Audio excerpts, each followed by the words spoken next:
नमस्ते बच्चों, मैं आपको ऑर्गेनिक केमिस्ट्री के अंदर एनएमआर का चैप्टर है जो आपकी वो करवाऊंगा। स्टार्ट करते हैं इस चैप्टर को। इस चैप्टर के अंदर होता क्या है और हमारे लिए क्या यूज़फुल है। आपने बीएससी सेकंड के अंदर थर्ड या फोर्थ सेम, थर्ड के अंदर या फोर्थ सेम के अंदर दोनों के अंदर क्या है यूवी और आईआर पढ़ा होगा, ठीक है। वो भी क्या है स्पेक्ट्रोस्कोपिक क्या है टेक्निक्स ही हैं, जैसे एनएमआर स्पेक्ट्रोस्कोपी के क्या है टेक्निक है। बट इन तीनों में आईआर, यूवी और एनएमआर स्पेक्ट्रोस्कोपी जो टेक्निक है वो सबसे ज़्यादा यूज़फुल है। यूवी और आईआर आप पढ़ चुके हैं, ठीक है। अब आपके सिलेबस में क्या है एनएमआर है। इनका यूज़ क्या होता है, किसी कंपाउंड को आइडेंटिफाई करना हो कि ये कंपाउंड है क्या। मान लो कोई कंपाउंड है पाउडर की फॉर्म में पड़ा है, ठीक है, और आपसे कोई पूछ ले ये कंपाउंड है क्या, इसका नाम बताओ, तो पहचानना मुश्किल हो जाएगा, ठीक है। और ऑर्गेनिक कंपाउंड है तो आपने सेकेंड ईयर के अंदर प्रैक्टिकल में देख किया भी होगा कि उन कंपाउंड को आइडेंटिफाई भी करते थे आप, नाइट्रोजन, सल्फर, हैलोजन वगैरह चेक करके उसके बाद एसिड का टेस्ट, अल्कोहल का टेस्ट, मतलब कि काफ़ी लंबा प्रोसीजर होता था अगर कोई गिवन कंपाउंड ऑर्गेनिक कंपाउंड उसको पहचानने के लिए, ठीक है। बट अगर मान लो इतना टाइम है ही नहीं, क्योंकि अब तो क्या है हमें टाइम सबसे ज़रूरी है ना, तो क्या करेंगे NMR spectroscopy, UV spectroscopy, IR spectroscopy लगा के हम मिनटों में उस कंपाउंड का नाम बता देंगे कि जो पाउडर फॉर्म में कंपाउंड था वह ये था, ठीक है। अब एनएमआर का बेसिस क्या है, ठीक है। NMR nuclear magnetic resonance, N का मतलब न्यूक्लियर, एम का मैग्नेटिक, आर का रेजोनेंस। नाम से ही पता चल रहा है न्यूक्लियर, और इसी वर्ड को आपको याद रखना है न्यूक्लियर, ठीक है। मीन्स एनएमआर के अंदर हम किसको पढ़ेंगे, न्यूक्लियर को पढ़ेंगे, ठीक है। अब न्यूक्लियस के अंदर होता क्या क्या है, प्रोटॉन होते हैं और न्यूट्रॉन होते हैं। आप सभी ने इलेक्ट्रॉन की स्पिन पढ़ी हुई है कि इलेक्ट्रॉन क्या करते हैं, अपनी एक्सिस के अराउंड क्या करते हैं, स्पिन करते हैं। वैसे ही जो हमारा प्रोटॉन है वो भी क्या करता है, अपनी एक्सिस के अराउंड क्या करता रहता है, स्पिन करता रहता है, ठीक है। तो हम एनएमआर में क्या पढ़ेंगे, प्रोटॉन की स्पिन के बारे में पढ़ेंगे, ना कि इलेक्ट्रॉन की स्पिन के बारे में, ठीक है। और प्रोटॉन की स्पिन के बेस पे ही बता पाएंगे कि पीरियोडिक टेबल में जितने भी एलिमेंट हैं उनमें से कौन सा एलिमेंट एनएमआर एक्टिव है और कौन सा नहीं है।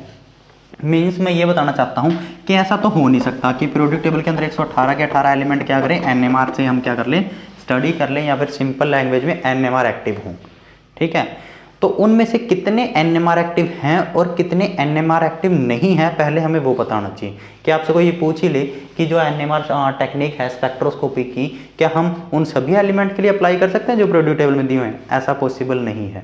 हमें ये देखना है कि रिजल्टेंट स्पिन किसके अंदर आ रही है, ठीक है। जिसके अंदर रिजल्टेंट स्पिन मतलब कि उस स्पिन का कुछ ना कुछ रिजल्ट निकलेगा, रिजल्टेंट स्पिन आएगी, रिजल्टेंट स्पिन आएगी, जिसको आप किससे शो करते हैं, आई से। अगर कोई ना कोई रिजल्टेंट स्पिन आ रही है जो 0 के बराबर नहीं है, ठीक है, 0 के बराबर नहीं है तभी तो रिजल्टेंट स्पिन आएगी ना, तो वो एलिमेंट क्या होगा, एनएमआर एक्टिव होगा। बट मेरे को क्या पता कोई इसकी रिजल्टेंट स्पिन 0 के बराबर है या किसकी नहीं है, पहचानना मुश्किल है। बट एटॉमिक नंबर आपको सभी के एलिमेंट्स के याद रहते हैं। जैसे मैं बात करूँ हाइड्रोजन की ही, हाइड्रोजन का देखो एटॉमिक नंबर कितना, 1, मीन्स क्या है, ओड है। ध्यान से सुनना, मास नंबर क्या है, 1, मीन्स क्या है, ओड है।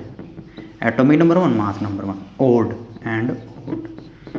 अब एक बात याद रखना, कोई भी एलिमेंट जिसका mass number even and atomic number क्या हो, इवन हो, तो वो जो एलिमेंट होगा वो एनएमआर एक्टिव नहीं होगा, ठीक है। जिसके दोनों क्या हो, इवन हो, वो एनएमआर एक्टिव नहीं होगा। जैसे अब कार्बन की बात करते हैं, कार्बन का एटॉमिक नंबर 6, 12, मास नंबर कितना है 12, एटॉमिक नंबर कितना है 6, दोनों के दोनों क्या है, इवन नंबर है। तो ये जो 12 कार्बन है इसको हम एनएमआर से स्टडी नहीं कर सकते, मीन्स ये एनएमआर एक्टिव नहीं है। बट इसी कार्बन के आइसोटोप की बात करें, जो 13 कार्बन होता है, 13 कार्बन जो इसका आइसोटोप है, मास नंबर क्या हो गया, चेंज हो चुका है, ठीक है, मास चेंज हो चुका है। तो देखो एटॉमिक नंबर क्या है 6, मीन्स इवन, एटॉमिक नंबर तो क्या है इसका इवन, 13 कार्बन का, मास नंबर क्या है ओड। आप देखो इन दोनों में से अगर एटॉमिक नंबर और मास नंबर में से अगर एक भी चीज ओड है तो वो क्या होगा, एक्टिव होगा। अगर दोनों इवन हैं, दोनों के दोनों क्या है, इवन हैं, तो वो एनएमआर एक्टिव नहीं होगा। जैसे हाइड्रोजन का ही देखा, दोनों ओड हैं, 13 कार्बन में देखा एक इवन है, ठीक है। हो सकता है मास नंबर इवन हो और एटॉमिक नंबर क्या हो जाए, ओड हो जाए, तो वो भी क्या होगा, एनएमआर एक्टिव होगा, ठीक है। तो वो एलिमेंट हम पहचानना चाहें कि प्रोडक्ट टेबल में कौन से NMR एक्टिव है, तो सिंपल कि जिसके दोनों इवन हैं, एटॉमिक नंबर और मास नंबर, वो क्या है, NMR एक्टिव नहीं है। और वो एलिमेंट या किसी एलिमेंट का आइसोटोप जिसका क्या हो, मास नंबर क्या हो, या तो ओड हो या क्या हो, एटॉमिक नंबर ओड हो, या दोनों ही ओड हो, तो वो क्या होगा, NMR एक्टिव होगा। ठीक है। अब उसके बाद देखो, अगर हाइड्रोजन की ही बात करूं, मैं हाइड्रोजन की ही बात करूं, तो इसके अंदर कितने प्रोटॉन हैं, एक प्रोटॉन है। ठीक है। और मेरे को NMR के अंदर जो स्टडी करनी है, या जो NMR का बेस है, वो क्या है, प्रोटॉन की ही स्पिन है, कि प्रोटॉन की स्पिन जो होगी वो किस तरह से होगी। अगर उसकी स्पिन का कुछ रिजल्टेंट निकल रहा है तो वो NMR शो कर देगा। अगर उसकी स्पिन का कोई रिजल्टेंट नहीं निकला तो वो NMR शो नहीं करेगा। ठीक है। अब एक प्रोटॉन, तो उसकी कितनी स्पिन पॉसिबल हैं, वो कैसे निकालनी होती है। फॉर्मूला है 2I+1। प्रोटॉन के लिए I की वैल्यू कितनी होती है, 1/2 होती है, ये आपको याद करनी पड़ेगी। ठीक है। प्रोटॉन के लिए I की वैल्यू क्या है, 1/2, मीन्स I क्या है, इक्वल टू 0 नहीं है, नॉट इक्वल टू 0 है, रिजल्टेंट स्पिन है, तो NMR एक्टिव है। अगर I की वैल्यू दी हुई है फिर तो आप पहचान ही जाओगे कि 0 नहीं है तो NMR एक्टिव है। दूसरा, अगर even atomic number, even mass number, तो वो NMR एक्टिव नहीं है। इन बातों को प्लीज़ याद रखिएगा, इन्हीं बातों से आप पहचान पाओगे कि कौन सा एलिमेंट NMR एक्टिव है और कौन सा नहीं है। ये तो पहला ये काम है कि NMR एक्टिव है कौन सा, सबसे पहले हमने यही स्टडी करना है। ठीक है। उसके बाद देखेंगे NMR में होता क्या है, जो मैं बताऊँगा कि NMR में ऐसा होता क्या है जिसकी वजह से हम इसको स्टडी करते हैं। तो वही NMR के अंदर क्या होता है, प्रोटॉन क्या करता है, स्पिन करता है। ठीक है। मीन्स NMR का बेस है ये, जिसको हम प्रोटॉन की स्पिन से ही पढ़ पाएंगे। अब किसी, जैसे हाइड्रोजन के अंदर प्रोटॉन कितना था, 1 था, तो इसकी कितनी स्पिन पॉसिबल है, कितने तरीके से स्पिन कर सकता है, तो फॉर्मूला 2I+1। I की वैल्यू कितनी है हाइड्रोजन के लिए, 1/2। मीन्स जो हाइड्रोजन का प्रोटॉन है वो कितनी तरह से स्पिन कर सकता है, 2 तरीके से। आपको भी पता है, ये मान लो ये प्रोटॉन है, ये प्रोटॉन है, इसको मैग्नेटिक फील्ड में रखा, क्योंकि पहले तो जो प्रोटॉन है, या सॉरी हाइड्रोजन है, हाइड्रोजन के प्रोटॉन हैं वो रैंडमली पड़े हुए हैं, किसी भी डायरेक्शन में स्पिन नहीं कर रहे। जब मैं मैग्नेटिक फील्ड अप्लाई कर दूंगा तो देखो, जो प्रोटॉन है ये अप, मीन्स एक direction, in the direction of field, जिस डायरेक्शन में मैग्नेटिक फील्ड लगाए, या तो उस डायरेक्शन में क्या करना स्टार्ट कर दे, स्पिन करना स्टार्ट कर दे। पहली तो ये 2 पॉसिबल है ना। दूसरी, या क्या करे, उसके अपोजिट में क्या करे, स्पिन करना स्टार्ट कर दे। तो ठीक है, ये प्रोटॉन की कितनी पॉसिबल स्पिन है, 2 पॉसिबल स्पिन है। इसी तरह मान लो, अगर मेरे को एक एग्जांपल और लेता हूँ, जैसे आप बात करें अगर बोरॉन की, ठीक है, बोरॉन 5 and 11, ठीक है। अब पहले तो मेरे को ये देखना है क्या NMR एक्टिव है ये, तो देखो atomic number odd, mass number odd, NMR active है। ठीक है, NMR एक्टिव है। I की वैल्यू कितनी है इसके लिए, 3/2। I की वैल्यू क्या है, 3/2।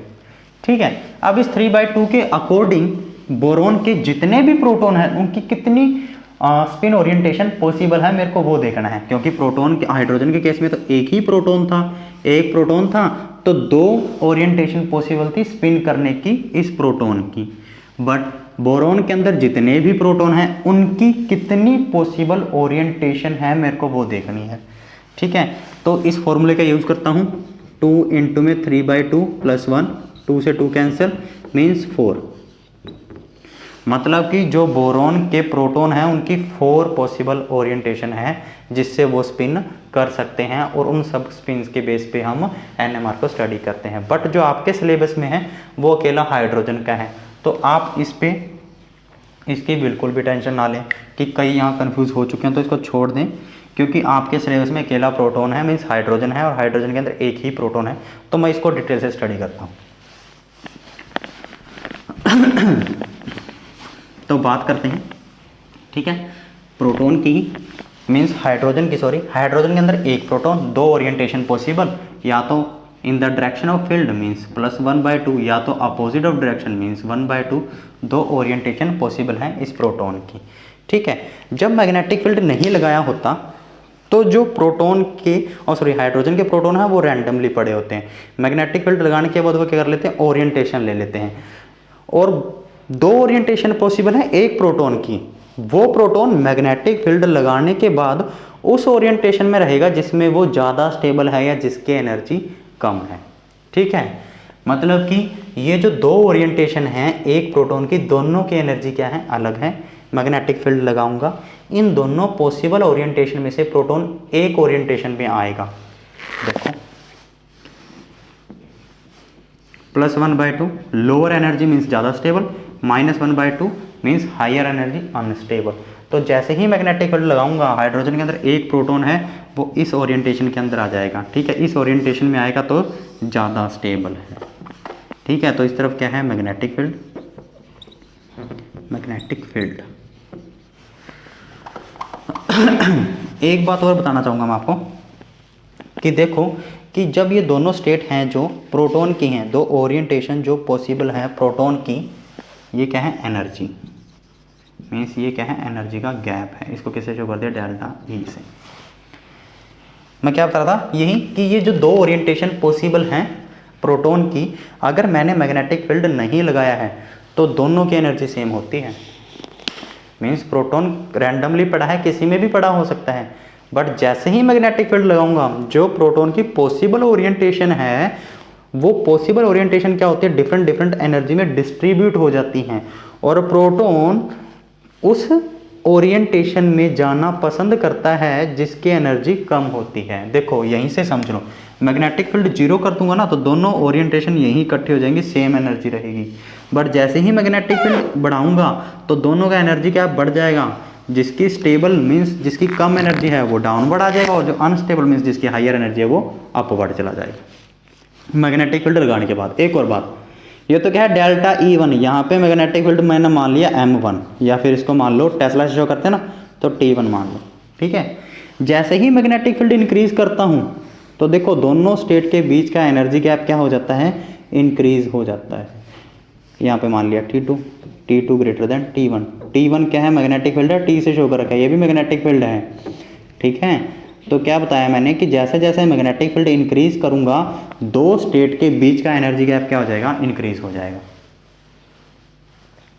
ठीक है, अभी अपन ने NMR में क्या पढ़ा, प्रोटॉन की ही ओरिएंटेशन देखी है कि प्रोटॉन की ही स्पिन होती है। प्रोटॉन स्पिन करता है, हाइड्रोजन के अंदर एक ही प्रोटॉन है तो सबसे आसान है इसको पढ़ना और इसी के बेस पे बताऊंगा मैं सारा NMR। ठीक है, और आपके सिलेबस में भी यही है। तो मैंने क्या बताया, जो हाइड्रोजन है उसके अंदर एक प्रोटॉन है, एक प्रोटॉन की कितनी ओरिएंटेशन हो सकती है, ऐसा तो है नहीं वो एक ही डायरेक्शन में पढ़ा रहे। एक प्रोटॉन की कितनी ओरिएंटेशन हो सकती है, फॉर्मूला बताया था अभी अपन ने, कैसे निकाल सकते हैं, 2i+1।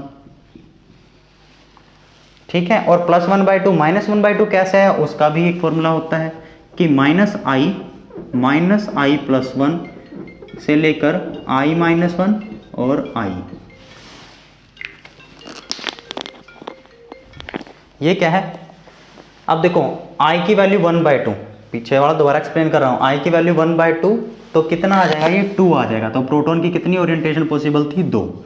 अब ये +1/2 -1/2 कैसे कहाँ से आया, यहाँ पुट करोगे सॉरी यहाँ पुट करोगे, i कितना था हाइड्रोजन के लिए 1/2, तो यहाँ क्या -1/2, -1/2 +1/2 मीन्स +1/2, 1/2 -1/2 -1/2, i +1/2। कितनी ओरिएंटेशन है, देखो यही दो रिपीट हो रहे हैं, -1/2 और +1/2 मीन्स ये दो ओरिएंटेशन पॉसिबल है। ठीक है, तो ये भी क्लियर हो चुका होगा कि इनको -1/2 क्यों लिखा है या +1/2 ही क्यों लिखा है। ठीक है, ये यहाँ से इसको भी देख लेंगे थोड़ा सा। तो ये मैंने क्या बताया, ये NMR का बेसिक बता दिया है कि क्या होता है, NMR में प्रोटॉन मूव करता है, स्पिन करता है। ठीक है, और स्पिन की ओरिएंटेशन होती है, कितनी ओरिएंटेशन होती है ये फॉर्मूले से निकाल सकते हैं। दोनों और जितनी भी ओरिएंटेशन है, जब मैंने कोई भी मैग्नेटिक फील्ड नहीं लगाया सबकी एनर्जी सेम होती है, प्रोटॉन किसी भी ओरिएंटेशन में मिल सकता है। ठीक है, बट जैसे ही मैग्नेटिक फील्ड लगाता हूँ सारी की सारी ओरिएंटेशन अपने एनर्जी के बेस पे कि किसकी कितनी एनर्जी है डिवाइड हो जाती है। जो सबसे लोअर एनर्जी पे होगी वो उसकी ओरिएंटेशन सबसे स्टेबल होगी। जैसे प्रोटॉन की ही बात करूँ, दो ओरिएंटेशन, मैग्नेटिक फील्ड लगाने के बाद +1/2 नीचे, इट मीन्स ये सबसे ज़्यादा स्टेबल और प्रोटॉन यहीं रहना क्या करेगा, पसंद करेगा। ठीक है, अब उसके बाद अब ये जो एनर्जी गैप है मैंने मान लिया ये क्या है, डेल्टा E है। ठीक है, अब यहाँ मैं क्या करूँगा, इलेक्ट्रोमैग्नेटिक रेडिएशन डालूंगा, इलेक्ट्रोमैग्नेटिक क्या करूँगा, रेडिएशन डालूंगा, इलेक्ट्रोमैग्नेटिक रेडिएशन इस गैप के बराबर की। ठीक है, मीन्स एनर्जी गैप कितना है यहाँ, delta E. Delta E means H mu frequency. तो जब मैं उस प्रोटॉन पे या उस कंपाउंड के अंदर जिसके अंदर प्रोटॉन हैं उस पे इलेक्ट्रोमैग्नेटिक रेडिएशन डालूंगा, उस इलेक्ट्रोमैग्नेटिक रेडिएशन की फ्रीक्वेंसी जब यहाँ पे जितनी फ्रीक्वेंसी है, या फिर सिंपल लैंग्वेज में कह दूँ, ये जितना एनर्जी गैप है, इस एनर्जी गैप के बराबर इस इलेक्ट्रोमैग्नेटिक रेडिएशन की जब एनर्जी आ जाएगी तो प्रोटॉन जो स्टेबल ओरिएंटेशन में पड़ा था वो कहाँ चला जाएगा, ऊपर की तरफ चला जाएगा। ठीक है, फ्लिप कर जाएगा प्रोटॉन, मीन्स +1/2।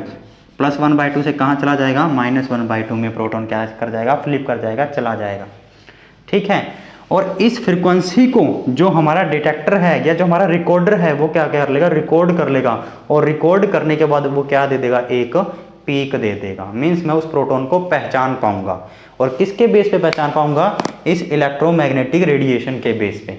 ठीक है, कि इस इलेक्ट्रोमैग्नेटिक रेडिएशन की एनर्जी जब दो गैप के बीच की एनर्जी के बराबर हो जाएगी तो प्रोटॉन लोअर से कहाँ चला जाएगा, हायर में क्या कर जाएगा, फ्लिप कर जाएगा। और फ्लिप करते ही जो मैंने रिकॉर्डर लगा रखा है, डिटेक्टर लगा रखा है, वो क्या कर लेंगे, डिटेक्ट कर लेंगे और रिकॉर्ड दे देंगे मेरे को एक पीक की फॉर्म में इस प्रोटॉन की। ठीक है, एक और बात, जैसे जैसे मैग्नेटिक फील्ड बढ़ाऊंगा डेल्टा ई बढ़ेगा, मीन्स एनर्जी बढ़ेगी, एनर्जी का चेंज बढ़ेगा। मीन्स मेरे को ज़्यादा फ्रीक्वेंसी या ज़्यादा एनर्जी की रेडिएशन यूज़ करनी पड़ेगी उस इलेक्ट्रॉन को फ्लिप करवाने के लिए, उस प्रोटॉन को फ्लिप करवाने के लिए। किसको, प्रोटॉन को। याद रखना, मैं बार बार बोल रहा हूँ, न्यूक्लियर मैग्नेटिक रेजोनेंस के अंदर हम किसकी स्पिन पढ़ रहे हैं, सिर्फ प्रोटॉन की, और ओरिएंटेशन भी किसकी है यहाँ, प्रोटॉन की। ठीक है, तो ये सारा का सारा क्या है, बेसिस है। अब जैसे ही प्रोटॉन लोअर से हायर की तरफ फ्लिप करेगा तो क्या होगा, उसकी पीक आ जाएगी, उसका सिग्नल आ जाएगा, और उस सिग्नल के बेस पे मैं उस प्रोटॉन का क्या कर पाऊंगा, पहचान पाऊंगा। ठीक है, इस फ्लिपिंग को ही हम क्या कहते हैं, रेजोनेंस कहते हैं। क्या कहते हैं, इस फ्लिपिंग को हम रेजोनेंस कहते हैं।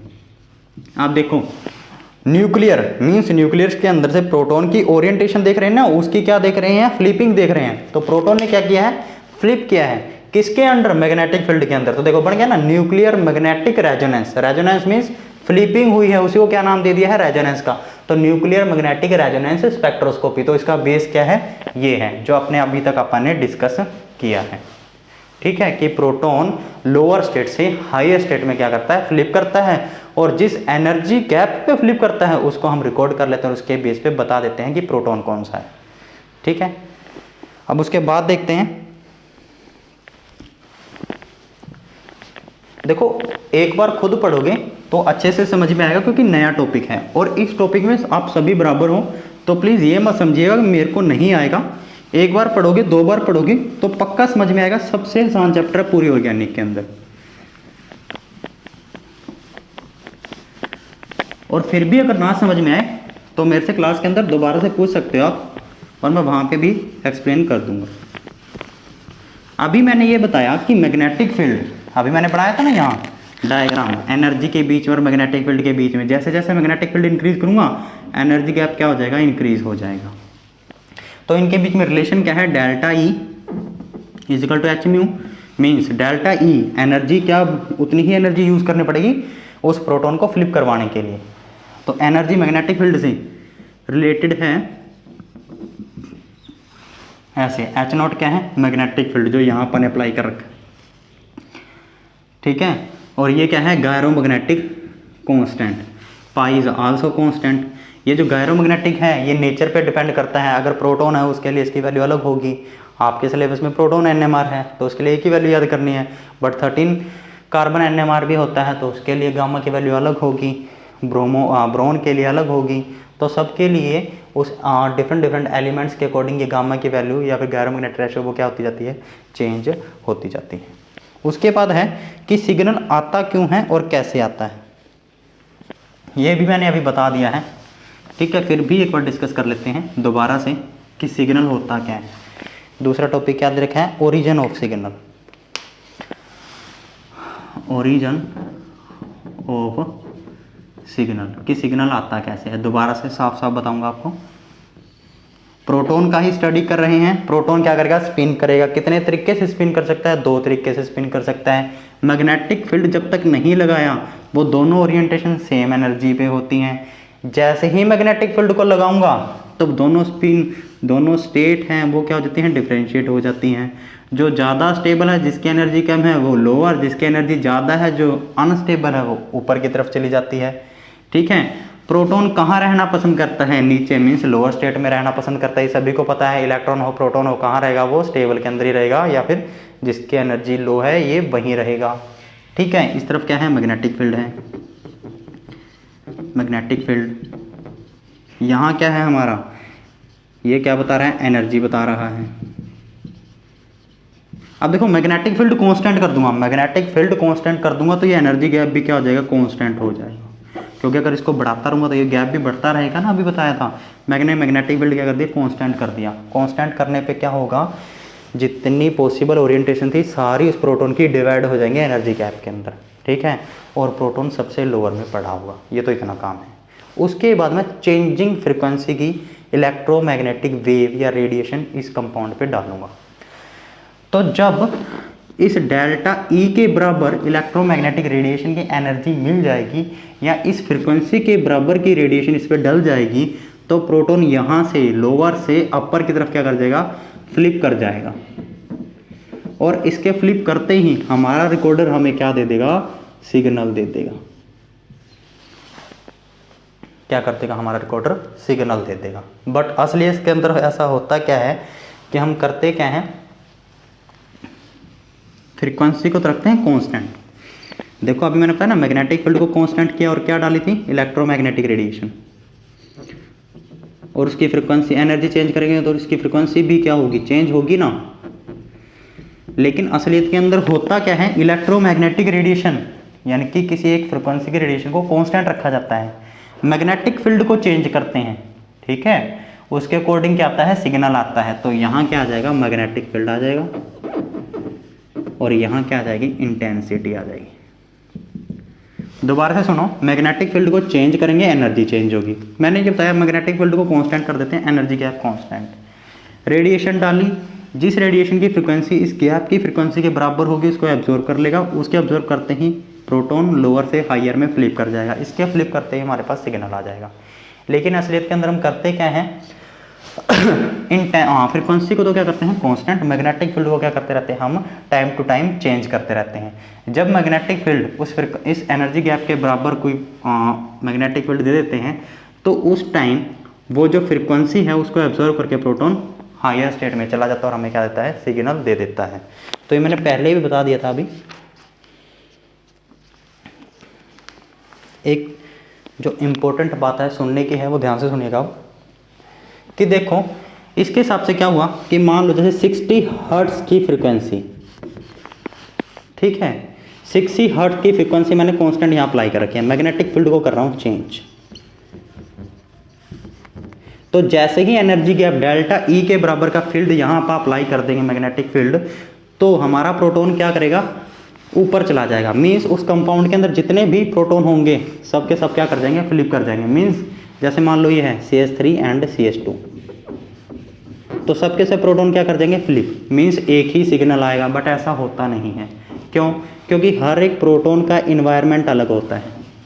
इन प्रोटॉन के इन्वायरमेंट में CH2 है, ठीक है, तो उस प्रोटॉन के इन्वायरमेंट के कारण ये जो पीक इस फील्ड के ऊपर आनी चाहिए थी इससे पे नहीं आती, इससे कम पे आएगी या इससे ज़्यादा पे आएगी। मीन्स जितने प्रोटॉन होंगे सबका एनवायरनमेंट अलग होगा तो उनके पीक भी क्या आएंगी, अलग अलग आएंगे। मान लो 3-4 प्रोटॉन है या 4 प्रोटॉन है, 4 प्रोटॉन में से 2 का एनवायरनमेंट के कारण अपर की तरफ चला गया, 2 का लोअर की तरफ चला गया, ठीक है, तो इसके बेस पे भी क्या हो जाएगी, पीक क्या हो जाती है, डिफ्रेंशिएट हो जाती है, ठीक है। मीन्स प्रोटॉन के नेचर के बेस पे भी हम बता सकते हैं।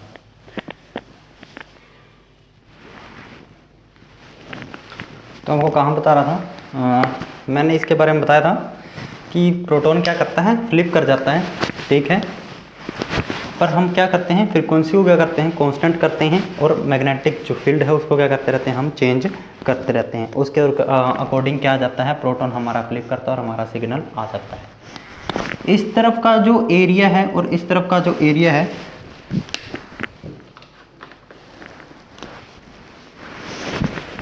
इसको बोलते हैं लो फील्ड, लो फील्ड इसको बोलते हैं हाई फील्ड। ठीक है, जो पीक के राइट की तरफ है वो हाई फील्ड, जो लेफ्ट की तरफ है लो फील्ड। लो मीन्स इसको डाउन फील्ड भी बोल सकते हैं, और हाई को मतलब इसको अप फील्ड भी बोल सकते हैं।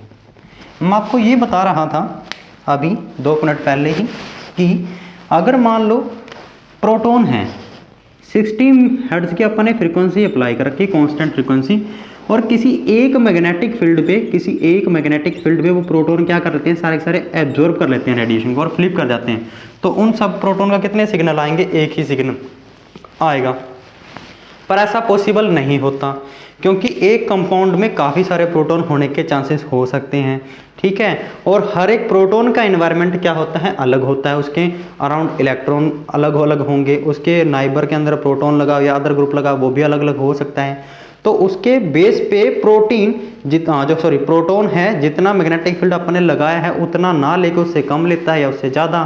ठीक है, तो उसके बेस पे उस सिग्नल क्या हो जाते हैं, चेंज होते रहते हैं। मतलब कि प्रोटॉन के सिग्नल अलग अलग आते रहते हैं on the basis of environment. और ये अच्छे से समझ में आएगा अभी 2-3 टॉपिक के बाद, जब आप पढ़ेंगे कि कितने सिग्नल आते हैं और कहाँ कहाँ आते हैं। ठीक है, उसके बाद बात करते हैं आप इक्वलेंट और नॉन इक्वलेंट प्रोटॉन की, कि प्रोटॉन को पहचानेंगे कैसे कि एक कंपाउंड में कितनी तरह के प्रोटॉन हैं, कि सारे के सारे प्रोटॉन इक्वल हैं या सारे के सारे प्रोटॉन अलग हैं।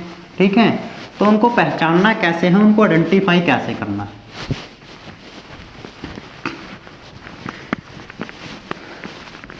अभी देखो बताया कि अगर मान लो एक कंपाउंड में जितने भी प्रोटॉन हैं एक ही पीक दें, ठीक है, एक ही सिग्नल दें, तो उन्हें बोलते हैं equivalent proton, magnetically equivalent proton.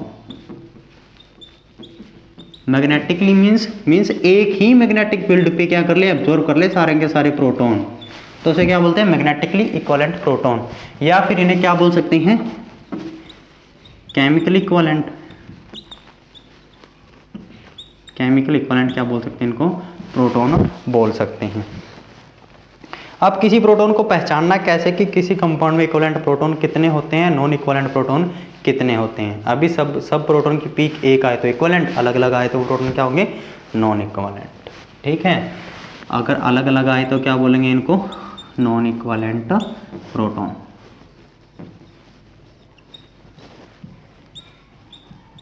Non equivalent proton. ठीक है, तो 2 तरीके से समझना है, इनैंशियोमर्स और डायस्टीरियोमर्स।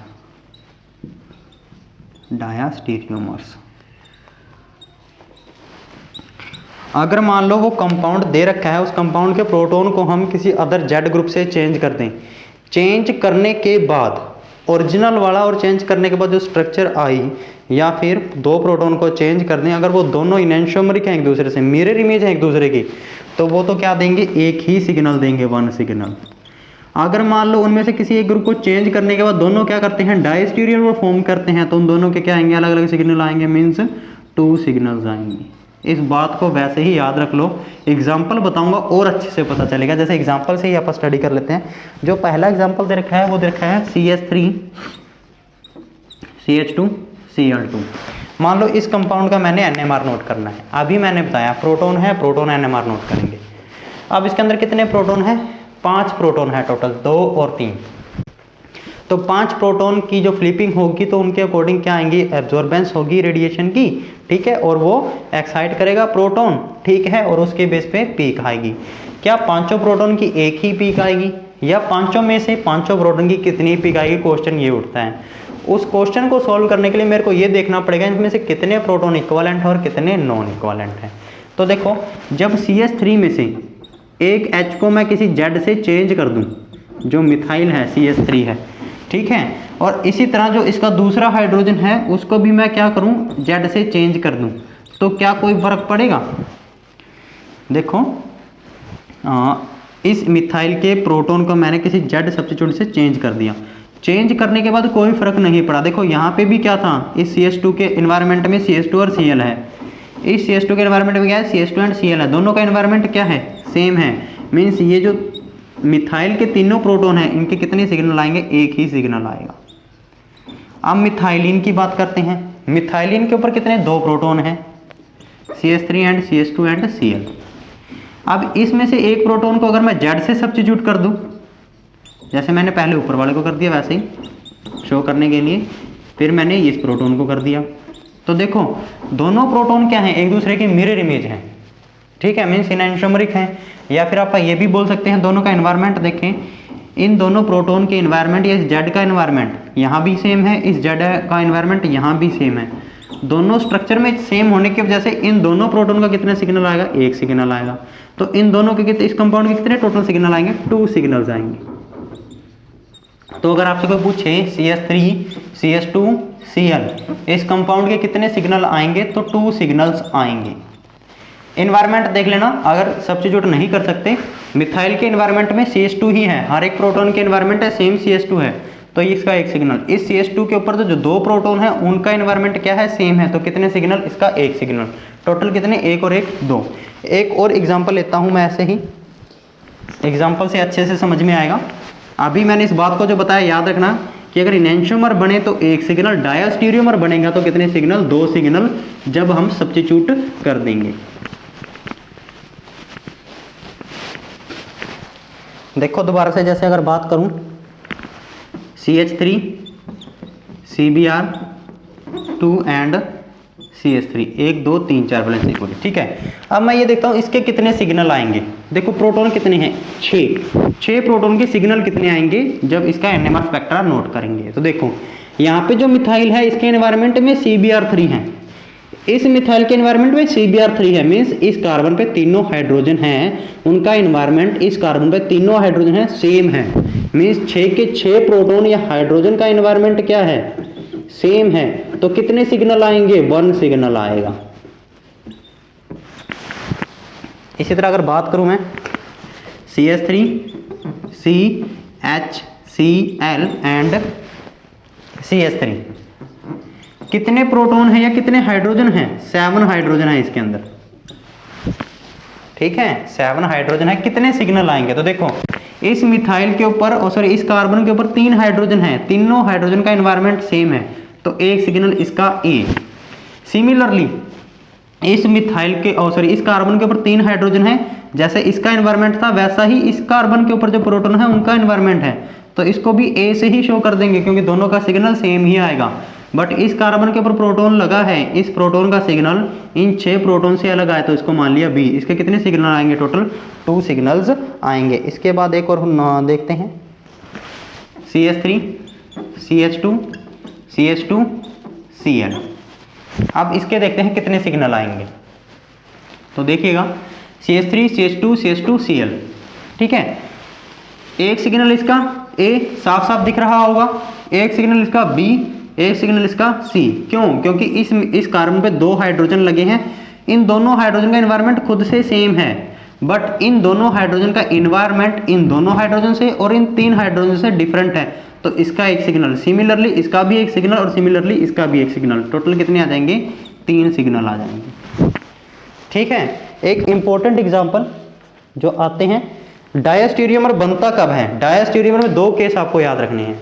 एक तो कभी भी इथीन आ जाए, मीन्स डबल बॉन्ड आ जाए, डबल बॉन्ड के कार्बन पे सब्स्टिट्यूएंट डिफरेंट है, तो वहाँ पे जो हाइड्रोजन लगे हैं उनके सबके सिग्नल ध्यान से देखना अलग अलग आएंगे। जैसे मैं एग्जांपल की ही बात कर रहा हूँ इसकी,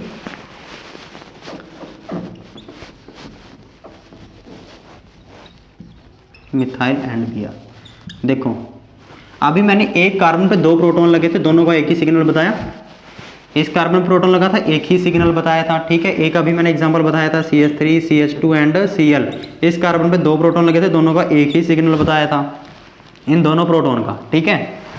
बट इस कार्बन पे जो 2 प्रोटॉन लगे हैं दोनों का एनवायरनमेंट अलग है। एग्जाम्पल याद रखना, जब भी अल्कीन या फिर डबल बॉन्ड का एग्जाम्पल आता है, डबल बॉन्ड के कार्बन पे प्रोटॉन लगे हुए हैं, तो ध्यान से देखना कि क्या उसका एनवायरनमेंट अलग अलग है। अगर एनवायरनमेंट अलग है तो जो हमारे प्रोटॉन होंगे उनका सिग्नल भी क्या आएगा, अलग आएगा। अब इस कार्बन पे जो प्रोटॉन लगा है इसका एनवायरनमेंट में क्या है, CH3 है, इस प्रोटॉन के एनवायरनमेंट में क्या है, Br है, तो दोनों का सिग्नल क्या आएगा, अलग अलग आएगा, A और B से। इस मिथाइल का इन दोनों से अलग आएगा, तो C। टोटल कितने सिग्नल आएंगे, 3 सिग्नल आ जाएंगे। तो इस तरह के आपके बुक के अंदर काफ़ी सारे एग्जाम्पल दे रखे हैं, आप खुद ट्राई करना। अगर किसी के अंदर कोई प्रॉब्लम आती है तो मेरे को क्लास के अंदर पूछ सकते हो।